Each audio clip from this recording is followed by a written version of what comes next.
여러분 안녕하세요. 여행복 전도사 돌청아재입니다. 오늘은 2022년 1월 22일 토요일입니다. 네, 벌써 새해 이민년도 3주가 지났네요. 여러분 뭐 새해 세우신 계획 작심삼일 하진 않으셨죠? 오늘이 이제 3주차가 되는 날이기 때문에 작심 3주 정도 됐으면 아마 어쩌면은 연초에 세운 계획을 1년간 꾸준하게 하실 수 있을 것 같습니다. 하여튼 계속 밀어붙이셔서 올해는 소원 성취하시기를 바라겠습니다. 네, 오늘 제가 준비한 내용은요. 북미대륙 횡단 자동차 여행 34일차가 되겠습니다. 이곳은 바로 문화와 튤립의 도시 캐나다 수도인 오타와입니다. 이 사진에서 보시는 것처럼 이 오타와의 이 사진 한 장면만 보더라도 이 오타와 도시의 위용과 얼마나 아름다울까 하는 것을 추측해 볼 수가 있겠죠. 자, 여러분을 오타와로 안내하겠습니다. 캐나다 수도 오타와는요, 오른쪽 지도에서 보시는 것처럼 캐나다의 동쪽에 위치하고 있습니다. 미국 뉴욕주와 국경을 맞대고 있기도 하고요. 이곳은 이제 온타리오주, 온타리오 호수가 있는 쪽의 주죠. 온타리오 주의 오타와 강 남쪽 유역에 위치하고 있습니다. 그리고 이 지역은 또한 바로 인접해 있는 퀘벡주와 경계선을 이루고 있죠. 이 두 주는 온타리오주와 퀘벡주는 그 당시 독립 당시에 그 주도권 다툼을 했던 프랑스와 영국 간의 그 치열한 전쟁을 통해서 영국의 어떤 그 영연방 국가가 됐잖아요. 캐나다가 그런 여러 가지 관계가 얽혀 있는 곳이기도 합니다. 그래서 그 두 나라의 관계를 개선하고 뭔가 좀 조화를 이루기 위해서 이 수도를 이 프랑스 주민들이 많이 사는 퀘벡주와 영국계 주민이 많이 사는 온타리오주 그 사이의 경계선에 수도를 건설했던 겁니다. 그래서 이런 사연 때문에 이쪽에 가면은 미묘하게 영국 문화권이기도 하고 프랑스 문화권이기도 하고 뭐 그런 점을 발견할 수가 있어요. 이곳 오타와는 인구가 약 100만 명 정도 살고 있고요. 그다음에 그 주변의 광역 도시권까지 합치면은 약 140만 명의 인구가 살고 있는 걸로 알고 있습니다. 네, 제가 그 오타와에 갔을 때 첫 인상은 무엇보다도 매우 깨끗하다. 그리고 자연 친화적인 도시라는 느낌을 아주 강하게 받았던 것 같습니다. 뭐 이 사진을 제가 이제 대표로 이렇게 소개해 드리는데요. 뭐 건축물도 굉장히 아름답고 여러 가지 고딕 양식에다가 뭐 새로운 그 현대 건물도 있고요. 또 이렇게 가로수라든가 거리가 정말 단정하게 잘 정리되어 있는 그런 아름다운 수도였던 것 같습니다. 그리고 이처럼 오타와 도심의 그 빌딩들인데요. 그 빌딩들마다 캐나다 국기가 이렇게 다 개양이 돼 있던 것을 볼 수가 있었어요. 그래서 이들이 물론 이 지역이 수도기 때문에 물론 관공서라든가 그 국가기관들이 많이 있겠지만 그렇더라도 이런 유난히 그 빌딩에 국기가 많이 있는 걸 보고는 이 캐나다 사람들의 애국심을 이렇게 짐작해 볼 수가 있었던 것 같아요. 그리고 이 지역이 이제 국가 수도이다 보니까 이런 건물들도 이제 유럽풍의 어떤 건물들이 아주 즐비하게 있었고요. 더욱 이제 한편으로는 어떤 고풍스러운 면을 읽을 수 있는 그런 도시였던 것 같습니다. 이게 이제 수도 오타와의 한 장면인데요. 정말 깔끔하죠? 깨끗했어요.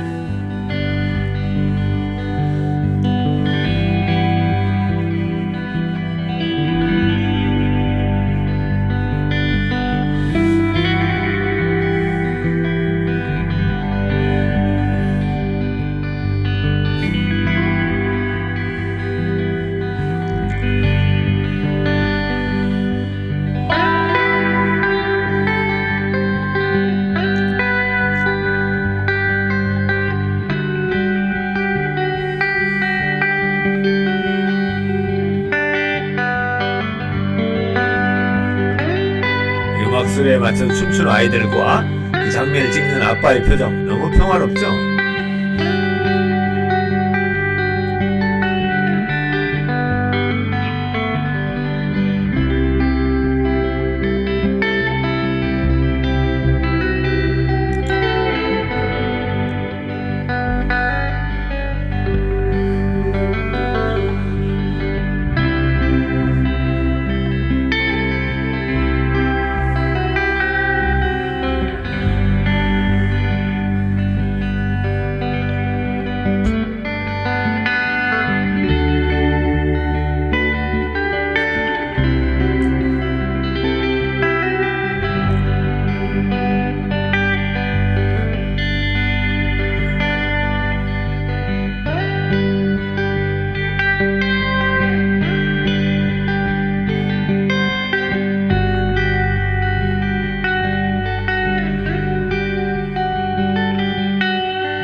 드디어 저희는 이제 캐나다의 그 대표적인 랜드마크죠. 국회의사당에 도착했는데요.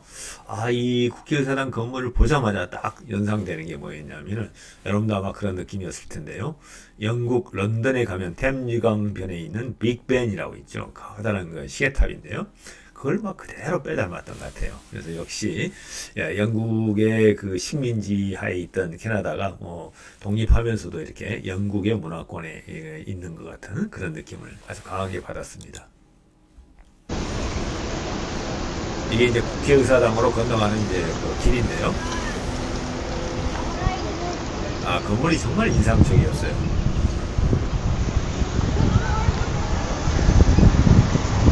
이게 약간 옅은 초록색의 지붕, 삼각형 뾰족뾰족한 어떤 고딕풍의 어떤 건물들, 정말 유럽 문화, 특히 영국 문화가 깊이 배어있는 그런 느낌을 받은 국회의사당이었습니다.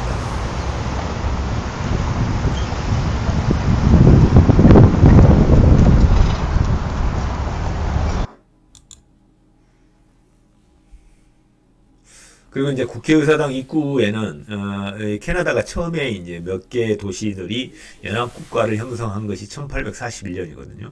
그 이후에 26년 만에 이제 1867년 자치 독립을 가져와서 영국으로부터 완전히 독립하게 되는데, 그때까지의 캐나다 역사가 간단하게 이렇게 빨간 이게 동판에 이렇게 깨끗하게 기록이 돼 있었어요. 그래서 간단하나마 캐나다의 독립 역사를 알 수 있었던 것입니다. 그리고 이제 이 그 국회의사당에 있는 삐죽한 이 탑이, 시계탑이 평화의 탑이에요. 피스타워라고 그러는데, 워낙 높다 보니까 높이가 90m가 넘습니다. 그래서 이 사진을 보신 것처럼 이 평화의 탑을 다 찍은, 국회의사당에 한눈에 나올 수 있도록 찍는 포토존은 바로 여기입니다. 여기에 뭐냐면은 조그마한 분수대가 하나 있거든요.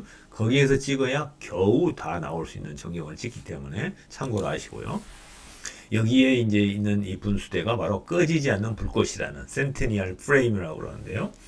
캐나다 독립이 1867년에 됐는데 100주년을 기념해서 1967년에 만들어진 영원히 꺼지지 않는 불꽃을 이렇게 기념물로 이렇게 제작해서 있습니다. 이 분수대가. 그래서 이 가운데서부터 물이 흘러나와서 물이 흐르고 정작 까만 그 중심부에서는 불이 활활 타오르는데 365일 비가 오나 눈이 오나 꺼지지 않는다고 합니다. 캐나다인들의 불멸의 정신을 나타내는 곳이라고 할 수가 있죠. 한번 보실까요? 네, 아주 물이 분수대가 나오는 곳에서도 불꽃이 아주 계속 타오르고 있죠. 아주 의미 있는 그런 타워 같아요. 분수대 같아요. 이게 이제 국회의사당 본관입니다. 오른쪽으로도 이렇게 건물이 다 되어 있고요. 그리고 주변에는 이렇게 관공서들이 이렇게 즐비하게 놓여 있습니다.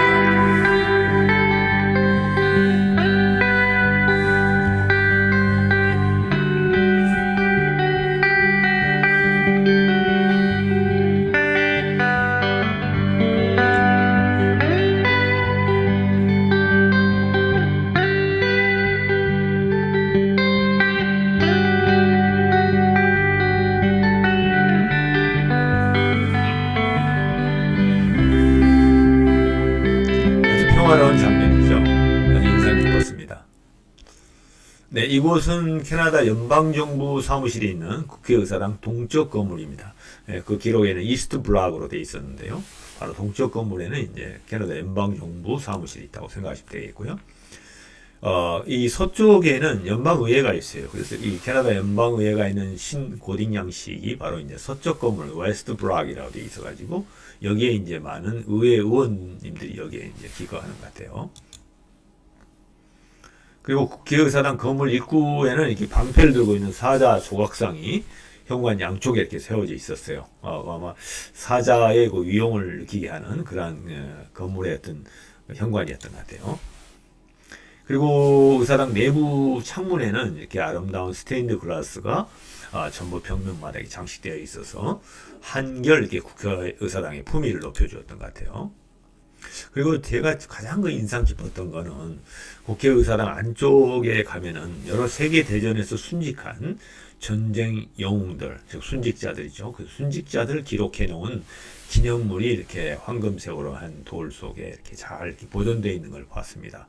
저도 뭐 이 군인 출신이고 그 장교로서 33년간 군 생활을 하다 보니까 이런 어떤 상징물이나 기념물을 보면은 아주 숙연해지고 저도 모르게 여기서 이제 묵념을 하고 잘 지나갔었는데요. 여러분도 이곳에 가게 되면 꼭 잠시라도 묵념을 하시길 바랍니다. 그곳에는 일서로 아주 두꺼운 책, 아주 장식이 잘 돼 있는 아름다운 그 청천연색 체계로 해가지고 세계 1차 대전 1914년에서 18년 동안에 순직한 캐나다 전쟁 영웅들의 명단을 이렇게 책으로 잘 정리해 놓고 있었고요. 이거는 이제 세계 제2차 대전 1939년에서 45년 동안에 순직한 캐나다의 전쟁 영웅들의 명단을 이렇게 잘 이렇게 기록해 놓았습니다. 정말 저는 이곳에서 보면서 좀 여러 가지 느낌을 가지고 됐는데요. 뭐 캐나다뿐만 아니라 사실 캐나다는 한국 전쟁에도 참여를 해서 순직 무려 291명, 부상 1272명, 실종 21명 등 300명이 넘는 인원이 희생을 했던 그러한 우리를 도와줬던 참여 국가거든요.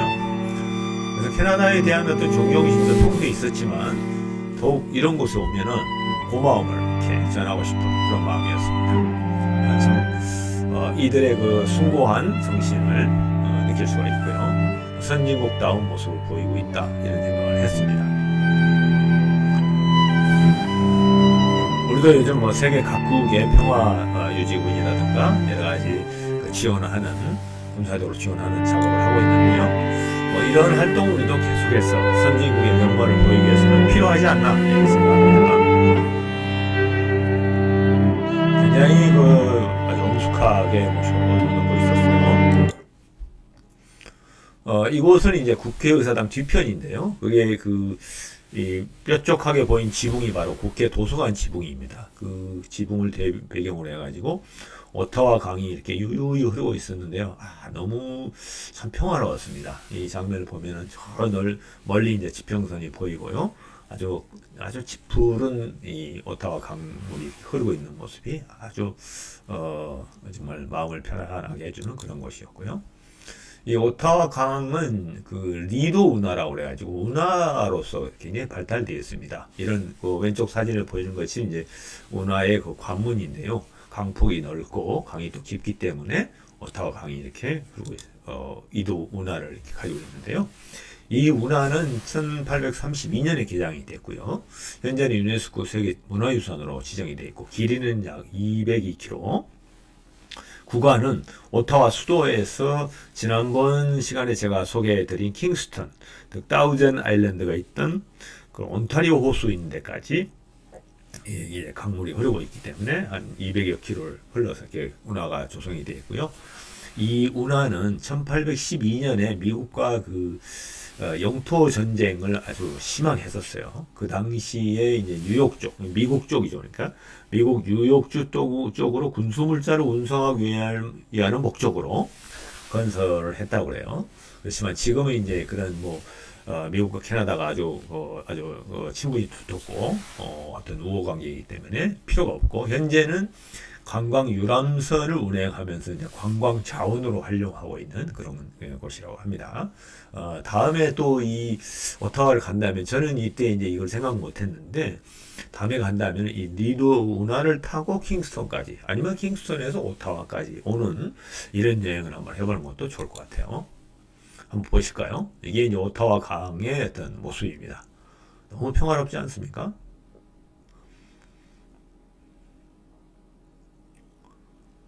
오타와에서 이제 피스타워 평화의 탑 위에서 내려다 보면서 강변을 보고 찍은 영상인데요.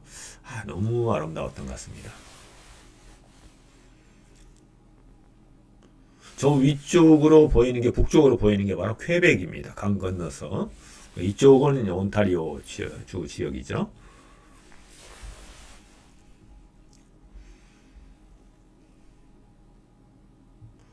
아주 도시가 너무 아주 고즈넉하고 편안하게 조성이 되어 있었어요. 그리고 이제 천정에는 이런 금박판이 이렇게 있었는데요. 아주 인상 깊었고요.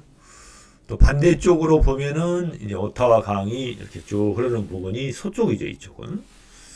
주로 이제 운하가 발달되어 있는 지역이 바로 이쪽 서쪽 지역입니다. 그래서 서남쪽이죠. 서남쪽으로 해서 킹스턴까지 가는 이게 리도 운하가 발달되어 있는 지역이기도 합니다.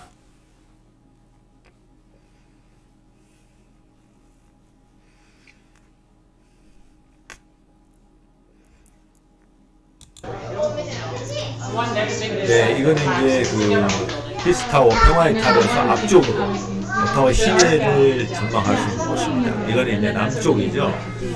이게 동남쪽 방향으로 이렇게 보고 있는데요. 다운타운이 이 정도의 이제 건물이 있고요. 그렇게 크지 않은 도시이고 아주 잘 정돈이 되어 있는 아주 깨끗하게 숲속에 이렇게 잘 이렇게 형성되어 있는 그런 아주 아름다운 곳이었어요.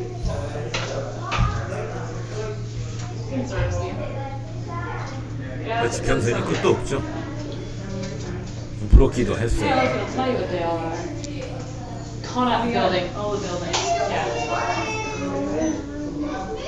이쪽은 이제 서쪽, 서쪽 방향이네요.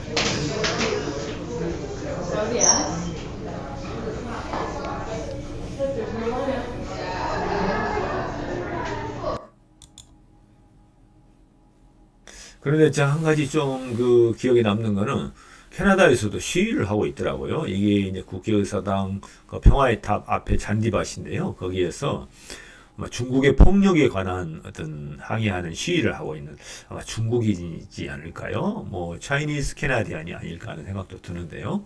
하여튼 중국의 어떤 인권이라든가 폭력적인 이런 모습에 대한 시위, 1인 시위를 하고 있는 모습을 볼 수가 있었습니다. 물론 뭐 우리나라 같은 경우는 국회의사당 앞쪽에서 맨날 대규모의 시위들을 하고 있는데 이거 딱 한 면을 이렇게 보고 왔었습니다. 그 다음에 이제 좀 더 위로 올라가면 오타와 강 북쪽으로 약간 올라가면 캐나다 국립미술관이 있어요. 근데 아주 외관부터가 아주 심상치가 않죠. 이게 이제 캐나다 국립미술관 광장 앞에 노트르담 성당이라고 그래요. 그래서 다음 시간에도 제가 몬트리올의 노트르담 성당을 소개해 드릴 텐데 여기는 좀 규모가 좀 적지만 오타와 노트르담 성당이고요. 거기에 광장 앞에 있는 유명한 거미 조각품 맘마라고 하는데요.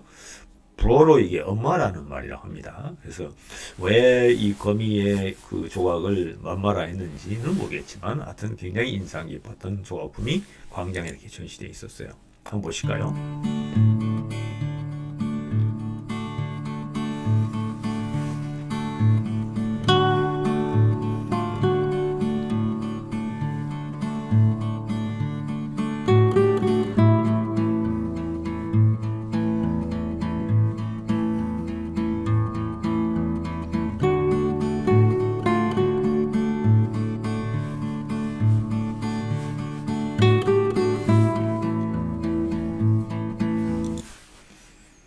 네, 그리고 그때 마침 국립미술관은 정말 외관도 참 멋있기도 하지만 이탈리아 화가 유명한 화가시죠.